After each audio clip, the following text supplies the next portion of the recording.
Auzubillahiminash-shaytanir-rajim. Bismillahir-rahmanir-rahim. Assalamu alaikum students. Welcome to all of you. In this video we will learn about a review 2 of class 10th, and we have already done MCQs over there as well as question answers. Now let's start with the part number D, that is an application.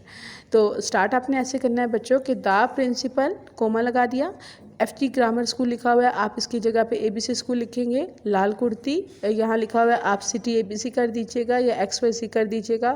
اس کے بعد آپ نے جو ہے address کرنا ہے اپنی teacher کے ساتھ, جیسے کہ سر یا میڈم جو بھی ہوگا, وہ لکھنے کے بعد اپنے کوما لگانا ہے. پھر آپ نے اسٹارٹ کرنا ہے with due respect I beg to leave to state. میں آپ سے ایک لیو کی درخواست کرتا ہوں that I could not attend the school during the first week of this month. اس مہینے کے پہلے ہفتے میں نے چھٹیاں کی ہیں اور میں انفارم اسکول نہیں آ سکا. I was suffering from fever, اور مجھے بخار تھا بہت سخت. There was no body for to me to carry my application to the school. کوئی ایسا انسان نہیں تھا جو میری درخواست اسکول لے کر آ جاتا. ٹھیک ہے, آئی اٹینڈیڈ دا اسکول ناؤ. ٹھیک ہے, اب یہ ہم اس کو آگے کنٹینیو کرتے ہیں, لیکن اس سے پہلے میں آپ کو یہ بتا دوں کہ دیکھیں یہ دا پرنسپل, اسکول نے مینشن کرنا, سٹی نے مینشن کرنا, اور سر, یعنی یہ جو پیٹرن ہے, اس پیٹرن کے آپ کو 50% مارکس ہوتے ہیں. یعنی اگر 8 نمبر کی اپلیکیشن ہے تو 4 نمبر اس کے ہوں گے اور 4 نمبر آپ کے پاس باڈی کے ہوں گے. اگر باڈی آپ کی ریلیونٹ ہے تھوڑی بہت بھی, تو یہ 4 نمبر اگر آپ نے پیٹرن ٹھیک لکھا ہوا ہے تو پورے کے پورے آپ کو دے دیے جائیں گے. اگر آپ کی باڈی میں بالکل ٹھیک ہے تو پھر یہ پیٹرن کے نمبر آپ کے کوئی نہیں لے سکتا. یہ پورے 4 مارکس آپ کو مل جائیں گے وداؤٹ اینی ڈیڈکشن. تو I attended the school and have come to know, میں نے جب اسکول اٹینڈ کیا تو مجھے پتہ چلا that I have been fined ₹1,000 for the absence. یہ مجھے 1000 روپے جرمانہ ہو چکا ہے غیر حاضری کے لیے. Under the circumstances, ان حالات کے پیش نظر, I request you kindly to remit my fine.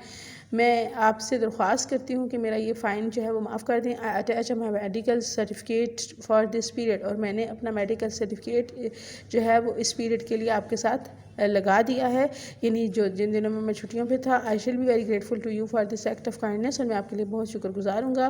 Your obediently کے بعد کوما لگا دینا ہے, اور اس کے بعد asking principal to arrange دوسری اپلیکیشن ہے ہسٹوریکل ٹرپ کے حوالے سے.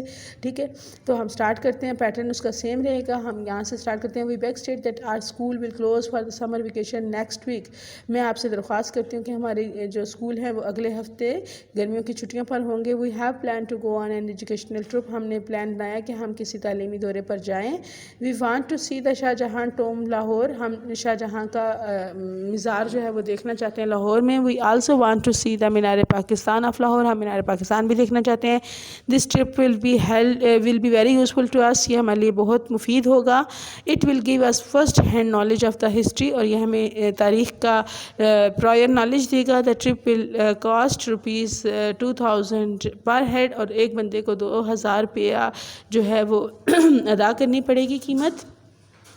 Our teacher of history has agreed. اور ہماری تاریخ کی ٹیچر بھی ہمارے ساتھ جانے کے لیے راضی ہیں ان جگہوں پر. 30 students of our class will go on this trip. اور اس ٹرپ پہ ہماری کلاس میں سے 30 بچے جائیں گے. We therefore request you. ہم اس لیے آپ سے درخواست کرتے ہیں kindly to arrange this trip, کہ یہ ٹرپ ہمارے لیے ارینج کیجیے. اور اس کے بعد آپ نے دیکھا اسٹوڈنٹس yours obediently لکھا ہوا ہے. یورز میں آپ نے جو ہے وہ کوما ایس پہلے زمانے میں ٹرینڈ تھا, لیکن آج کل کوما ایس آپ نے نہیں لگانا, صرف آپ نے یور کے ساتھ سمپل ایس لگا دینا ہے. یورز اوبیڈینٹلی یا جو بھی آپ کرنا چاہتے ہیں, ٹھیک ہے, آپ نے اس کے ساتھ اوبیڈینٹلی یا جو بھی آپ کمپلیمنٹ دیتے ہیں وہ دینے کے بعد آپ نے کوما لگانا ہے. اور پھر اپنا نیم جو ہے وہ مینشن نہیں کرنا, بلکہ XYZ یا کچھ بھی آپ لکھ دیں. ٹھیک ہے, اس کے بعد آپ نے ایک کمپیریٹیو ایسے لکھا ہے out door activities and playing video games. ٹھیک ہے, ان دونوں میں سے کسی ایک پر آپ نے ایسے لکھنا ہے. Children today are too dependent on the computer and electronic entertainment. آج کل کے بچے بہت زیادہ انحصار کرنا شروع ہو گئے ہیں کمپیوٹر اور بجلی کے بنی ہوئی تفریحات پہ, یعنی ٹی وی لگا لیا, کمپیوٹر دیکھ لیا, یا کوئی گیمس لگا لی, موبائل پہ کھیل لیا. It would be better for them to outside playing sports and taking parts in the more than traditional past past times that spending all day indoors. ٹھیک ہے، کہتے ہیں یہ ان کے لیے زیادہ بہتر ہوگا کہ اگر وہ باہر جا کر جو ہمارے روایتی کھیل ہیں جیسے گلی ڈنڈا ہو گیا یا کرکٹ ہو گیا یا ہاکی ہو گئی یا چھپن چھپائی ہو گئی، تو اس طرح کی گیمز یہ لوگ بچے کھیلیں جو کہ گزشتہ زمانے میں کھیلی جاتی تھی، تاکہ بجائے اس کے کہ وہ ہر وقت انڈور گیمز کھیلتے رہیں. ڈو یو ایگری اور ڈس ایگری ود دس اسٹیٹمنٹ؟ کیا آپ اس بات سے رضامند ہیں یا نہیں رضامند؟ Live to run but run to live. ٹھیک ہے، جیو دوڑنے کے لیے لیکن دوڑو جینے کے لیے. It is perhaps the best thought about the physical activities and exercise. ٹھیک ہے، کہتے ہیں کہ یہ بہت بڑی ایک کہاوت ہے جو ہے اپنی جسمانی سرگرمیوں اور ایکسرسائز کو بہتر بنانے کے لیے. ناؤ ڈیز انڈیڈ، آج کل دراصل it's a fact that the lots of children are spending too much time on computer games. زیادہ تر بچے جو ہے وہ کمپیوٹر پہ ہی اپنا وقت گزارتے ہیں، پلے اسٹیشنس پہ گزارتے ہیں یا other electronic equipments of the entertainment. And in my opinion اور میرے خیال میں children should devote their free time for outdoor activities and conventional games. بچوں کو آؤٹ ڈور ایکٹیویٹیز بھی کھیلنی چاہیے، رسمی کھیلیں بھی کھیلنی چاہیے. Instead of spending too much time in front of electric entertainment, بجائے اس کے کہ وہ زیادہ وقت جو ہے وہ بجلی کی جو بنی ہوئی تفریحات ہیں ان کے اوپر گزاریں. ایسے دیکھیں مووی دیکھ لی یا آپ گانے سن لیتے ہیں یا اس طرح کا کوئی کام کر لیتے ہیں یا آپ گیمز کھیل لیتے ہیں. بچوں کی بات کریں تو کارٹونز دیکھ لیتے ہیں. تو دیکھیں یہ چیزیں جہاں ان کی انٹیلیجنسز بڑھاتی ہیں، ان کی زبان کی فلوئنسی ان کو بڑھا دیتی ہیں. ٹھیک ہے، اردو سیکھ لیتے ہیں بچے، انگلش سیکھ لیتے ہیں، جس زبان میں دیکھ رہے ہوں کارٹون وہ سیکھ لیتے ہیں. اس کے علاوہ انٹیلیجنسی ان کی جو ہے وہ کسی حد تک بڑھ جاتی ہے. لیکن ساتھ ساتھ دیکھیں ایک بچہ بیٹھا رہے گا تو پھر اس کی نہ ایکسرسائز ہوگی، نہ اس کے لمبس اسٹرانگ ہوں گے، نہ اس کی پراپر جو ہے وہ رننگ پوزیشن میں ہوگا وہ بچہ. ٹھیک ہے، اور اس کے علاوہ اس کی آئی سائٹ ویک ہو جائیں گی، دماغ تھکا تھکا رہے گا، ڈل اور بور ہو جائے گا. آپ نے اکثر دیکھا ہوگا آج کل بچے جو ہیں گلاسز بہت زیادہ یوز کرتے ہیں. تو یہ چیز ہم نے فرسٹ پیراگراف کے اندر انفارم کی ہے. ٹھیک ہے، کہ الیکٹرانک میڈیا کے ساتھ ساتھ الیکٹرانک اپلائنسز کے ساتھ ساتھ بچے کو آؤٹ ڈور ایکٹیویٹیز بھی کرنی چاہیے، بیلنس رکھنا چاہیے. On the first hand outdoor games always bring numerous benefits.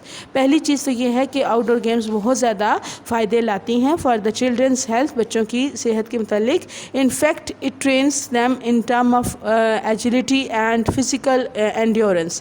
یہ بچوں کے اندر چستی اور جسمانی برداشت پیدا کرتی ہیں. ٹھیک ہے، دیکھیں کھیلتے ہوئے بال لگ گئی برداشت کرنا ہے، یا گر گئے برداشت کرنا ہے. ٹھیک ہے، تھوڑا بہت بچوں کو یہ سینس آ جاتا ہے. مور over it also makes them stranger because of the fresh air.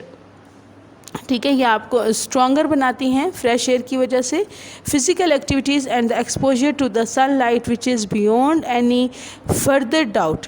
جسمانی سرگرمیاں یا سورج کی روشنی کے سامنے بیٹھ کے جو ہے فردر جو ڈاؤٹس ہوتے ہیں، some of the essential things in the life. یعنی کہ دیکھیں ہم لوگ جب سورج کی روشنی میں بیٹھتے ہیں وٹامن ڈی ہمیں ملتا ہے، وہ ہماری صحت کے لیے بہت زیادہ ضروری ہے. تو ہر وقت اگر آپ اندر گھسے رہیں گے تو آپ کو یہ چیزیں نہیں ملیں گی. دس create a generation of healthy youngsters which better ability, physique and less prone to disease. ٹھیک ہے، اگر ہم آؤٹ ڈور ایکٹیویٹیز کو فوکس کریں گے تو ہماری ایسی نسل پیدا ہوگی، ایسے بچے پیدا ہوں گے، ایسے ینگسٹرز ہوں گے جن کی اچھی ایبلٹی ہوگی، جن کی فزیک اچھی ہوگی. ظاہری بات ہے اگر بھاگیں گے دوڑیں گے کسی چیز کے ساتھ لٹکیں گے، قد لمبا ہوگا، وزن کم ہوگا. ٹھیک ہے، موٹاپا ختم ہو جائے گا. تو اس طرح کی جتنی بھی پرابلمس ہیں ان کی ختم ہو جائیں گی، بیماریاں ختم ہو جائیں گی. Another crucial benefit to this is undoubtedly that it teaches children to socialize and make friends. اور دوسرا جو بہت لازمی فائدہ ہے اس کا وہ یہ ہے کہ وہ بچے کو بغیر کسی شک کے بچے کو سوشلائز کرتی ہے، اسے معاشرے میں اٹھنا بیٹھنا دوست بنانے کی ترغیب دے دیتی ہے. اسے سمجھ آ جاتی ہے کہ کس طرح یہ چیزیں پاسبل ہیں. Making them better kind and responsible citizen, اور انہیں بہتر مہربان اور ذمہ دار شہری بنا دیتی ہیں. On the other hand some type of the P C games can be very intelligent. جو کہ میں نے پہلے تذکرہ کر دیا ہے کہ پی سی گیمس بھی بعض اوقات انسان کو انٹیلیجنٹ بناتی ہیں. may contain huge educational potential. بہت سارے تعلیمی مواد اس میں موجود ہو سکتا ہے which can encourage youngsters to develop reflex skills، جو بچوں کے اندر جو ہے ریفلیکس اسکلس کو ابھارتے ہیں، یعنی ان کے اندر کوئک وٹڈ آ جاتے ہیں، وہ بچے تیز جواب دینے کے عادی ہو جاتے ہیں، کنسنٹریشن توجہ کے عادی ہو جاتے ہیں، and inspire them to learn new things، اور انہیں اس چیز کا بھی عادی بنا سکتی ہے کہ شاید وہ نئی نئی چیزیں سیکھیں۔ however some video games can be very aggressive، کچھ ویڈیو گیمز بہت زیادہ اگریسو ہیں in nature which develops nothing but button pushing skill or aggressive mentally and unfortunately، لیکن کچھ ایسی ہیں کہ بس وہ بٹن دبانے سے ہی ہم اس چیز کو گیم کو کھیلنا شروع ہو جاتے ہیں، اور وہ اگریسو ہوتی ہیں، اس سے بچہ کچھ خاص نہیں سیکھتا، یوزلی ہائی ایڈکٹیو، اور بہت زیادہ عادی ہو جاتا ہے which may lead to the lack of physical activity، جس کی وجہ سے وہ جسمانی سرگرمیوں کو بالکل ہی ترک کر دیتا ہے۔ it seems pretty obvious، یہاں سے بہت واضح ہو گیا that a person should indulge in both video games or outdoor games in equal measure، وہی بات ہے کہ دونوں میں میانہ روی اختیار کرے، آؤٹ ڈور گیمز بھی کھیلے اور ویڈیو گیمز بھی کھیلے انتہائی ایکویلٹی کے ساتھ، just like any form of the recreation, صرف تفریح کے لیے too much of one thing can be bad, ان میں سے کوئی ایک چیز کو سلیکٹ کر لینا برا ہے، دونوں کا ہونا بہت ضروری ہے۔ Healthy mix of the outdoor activities and video games is going to be healthy and positive for both adults and children, نہ صرف بچوں کے لیے بلکہ بالغ جو لوگ ہیں ان کو بھی ان دونوں میں میانہ روی اختیار کرنی چاہیے۔ اکثر بچے ہوتے ہوئے ہم بہت کچھ کھیلتے ہیں، باہر چلے جائیں گے، پلے گراؤنڈ میں چلے جائیں گے، چھپن چھپائی کھیل لیں گے، پکڑن پکڑائی کھیلیں گے، کرکٹ کھیلیں گے، ہاکی کھیل لیں گے، گلی ڈنڈا کھیلیں گے، کوئی نہ کوئی گیم کھیلتے رہیں گے، لیکن جب ہم تھوڑے سے بڑے ہوتے ہیں، میچور ہوتے ہیں، پھر ہم کہتے ہیں ہم نے کیا بچوں کی طرح کھیلنا، تو وہ ہماری فزیک کو خراب کر رہا ہوتا ہے، ٹھیک ہے، تو ہمیں ایسا نہیں کرنا چاہیے۔ تو امید ہے کہ آپ کو یہ سمجھ آ گیا ہوگا۔ تھینک یو ویری مچ، اللہ حافظ، کل ہم اگلا چیپٹر سٹارٹ کریں گے۔